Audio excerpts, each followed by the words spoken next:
Will Donald Trump use whiskey as a weapon in global politics?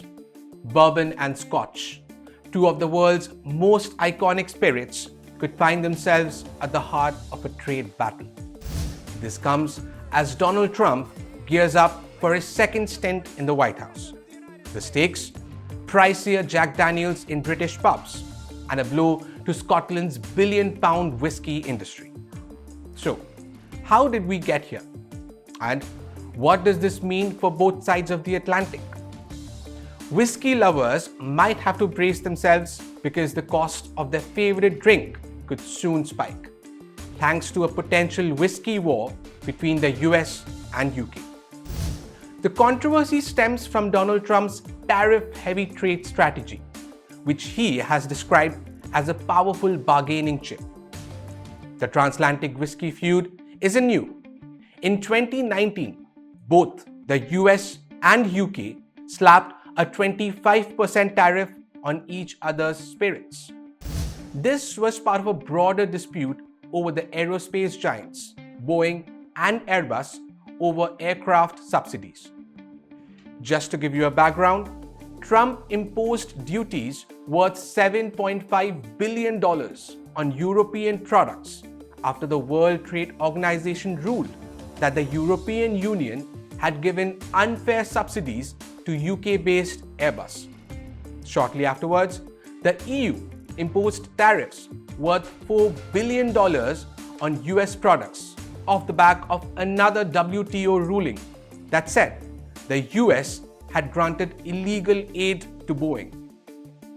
The tariffs hit the Scotch and whiskey industry hard, costing them around £600 million in export losses. Fast forward to 2021, and both sides agreed to temporarily suspend those tariffs for 5 years. But now, there's a very real possibility they could return. So, why should we care? Because trade talks between London and Washington are about to kick off. And industry insiders say one of the likely sticking points could be whiskey tariffs. If the tariffs come back in 2026, American bourbon prices in the UK could go up by over 20%.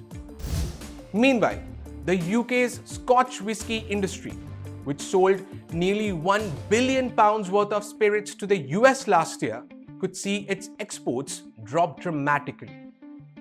The US could use whiskey tariffs as a strategic tool, forcing the UK make hard choices about its trade priorities. It's a tricky game for the whiskey industry and consumers. Now, for the UK, Scotch whiskey isn't just a drink. It's a symbol of tradition and economic strength. Last year alone, Scottish distillers exported £978 million worth of whiskey to the US. That's 127 million bottles. And if tariffs return, not only could Scotch brands lose their market share in America, but British pubs could also see the price of popular American whiskey, like Jack Daniels, rise by as much as 20%. The question now is, will the government fight to keep whiskey tariffs off the table?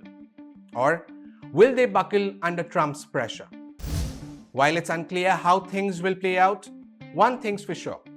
The whiskey war is about to get a lot more intense.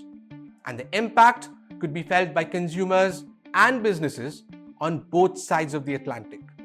For now, all eyes are on the negotiation table.